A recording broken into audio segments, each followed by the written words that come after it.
ডিভোর্সের ৩৭ বছর পর নিজের প্রাক্তন স্বামীকে নিজের বৃদ্ধাশ্রমে দেখে চমকে গেলাম।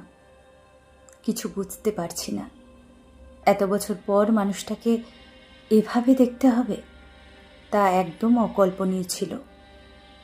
লোকটা একপাশে গুটিসুটি মেরে বসে আছে, দেখতে বড্ড অসহায় লাগছে। নিজের মধ্যে সংকোচ করছি তার সামনে যাব কি যাব না। অনেকটা জড়তা নিয়ে শেষ পর্যন্ত সামনের দিকে এগিয়ে দাঁড়ালাম।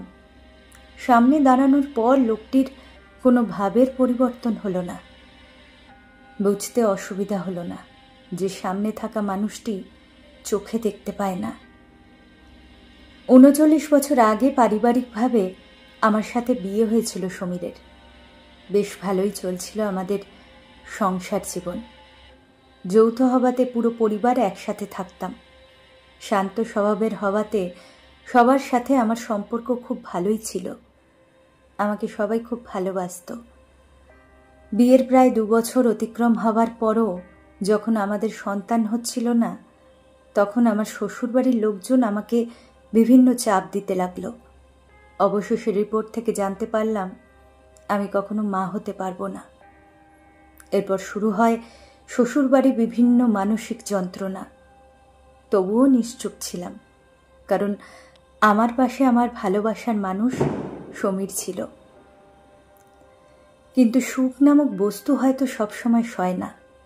আমার ক্ষেত্রেও তার বিপরীত কিছু হলো না।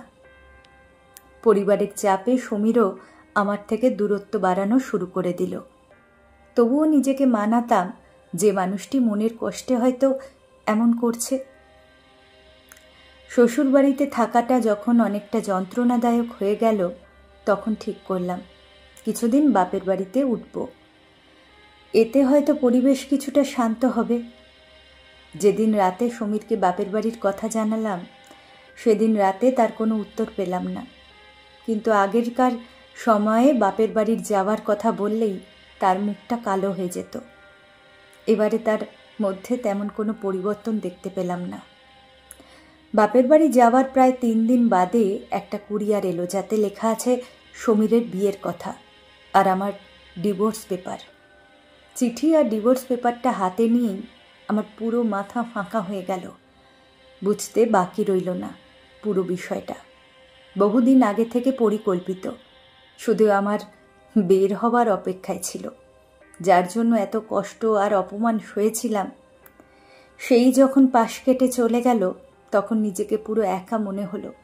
ভাবলাম ওই বাড়ি গিয়ে এই বিষয়ে প্রশ্ন করব, প্রতিবাদ করব, কিন্তু মনে হলো যার জন্য এই বাড়িতে যাব সেই তো আমাকে চায় না। তাই গিয়ে লাভ কি? ডিভোর্স পেপারে সাইন করে পাঠিয়ে দিলাম।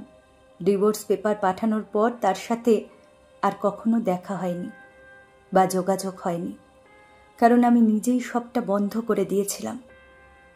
ক্ষণে ক্ষণে মনে হতো আমার মতো নিঃসন্তান স্বামীত্যাগী মানুষের পৃথিবীতে না থাকাই শ্রেয়। কিন্তু একটা সময় বুঝতে পারলাম, নিজের জন্য না হলেও অন্যের জন্য বাঁচতে হবে। নিজের মতো ভুক্তভোগী নারীদের বাঁচাতে হবে। বাঁচতে হবে ওসব শিশুদের জন্য যারা পরিচয়হীন হয়ে বেঁচে আছে পৃথিবীতে। পিছনে ফেলে আসা মানুষগুলোর প্রতি কোনো অভিযোগ রইল না। মনে মনে প্রতিজ্ঞা করলাম, সমাজে তাদের জন্য কাজ করব যারা নিজেদের ত্রুটির জন্য পরিবার পরিজনের কাছে আঘাতপ্রাপ্ত। অতীতকে ভুলে কঠোর পরিশ্রম করে একদিন নিজেকে প্রতিষ্ঠিত করলাম।